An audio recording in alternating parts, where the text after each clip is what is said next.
پس دام وی خلق چې دوی اسلام نه غواړي اسلام آباد غواړي. نو ته په ایمان وای چې په اسلام آباد کې مسلمانان خوند کوي که نرخزیان خوند کوي؟ په اسلام آباد کې مسلمانان خوند کوي که په اسلام آباد کې د جنډا بازاري جړاګان خوند کوي؟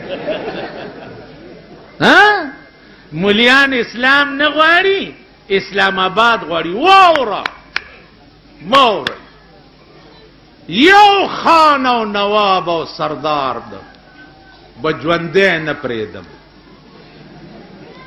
ډیرو کې می فضل رحمان ته وی مالستا سیاست لک سلو دی او زه د تیز سیاست شایقم. 10 کروڑه پاکستانیان دی چې 2 کروڑه می د تیغ نه نی ویستی کنه نو دا 8 کروڑه به د سړی زامن نشي.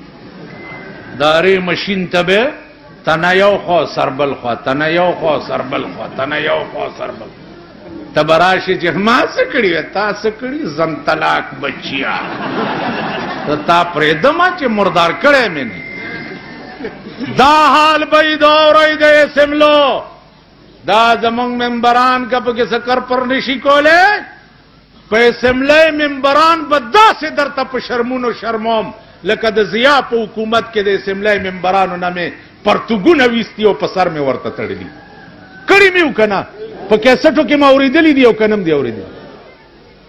یو ممبر ماته خدای او قرمال والله کدي پرېد دوی دل ترا پاسې دلی یو 160 مولیان مرګري کړي ځان سره شریعت بلم پیش کړي شریعت بلم پیش کړي شریعت بلم پیش کړي اور سره جماعت اسلامی والا مر شریعت بل پیش کړي شریعت بل شریعت بل کم ځای دی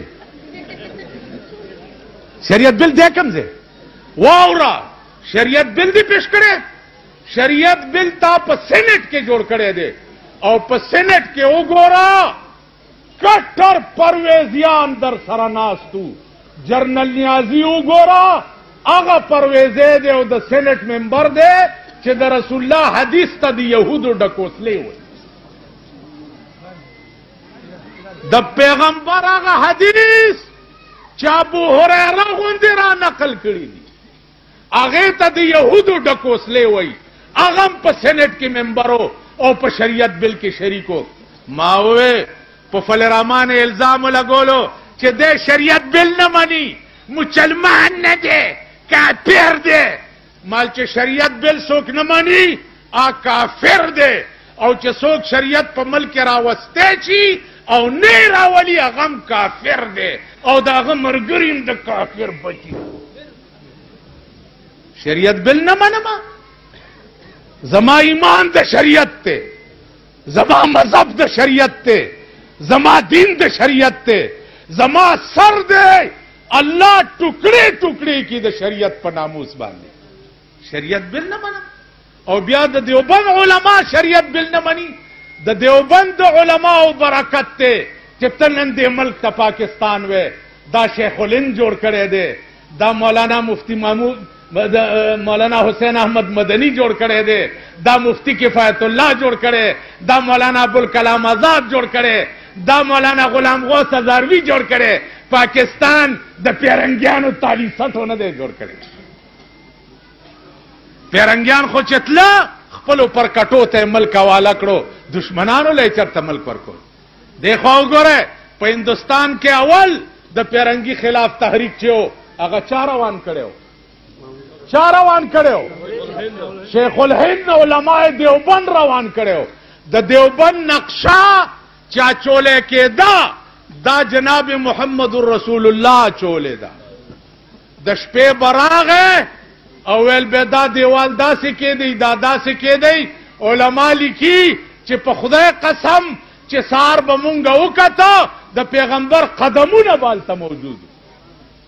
دیوبند یو قلا جوړه و په هندستان کې د لندن د وشتو د پاره. پاکستان خو د دیوبند علماو جوړ کړي دي. نن د پاکستان تالی سټو د انګريز پر کټو د دیوبند مليانو ته وایي چې دا هندو مزاج خلق دي او دا د نجړی پاکستان خلاف دي. نجړی پاکستان دلته یو چیف منسٹرو قیوم خان نامه و زه یو کال قید کړی مو ما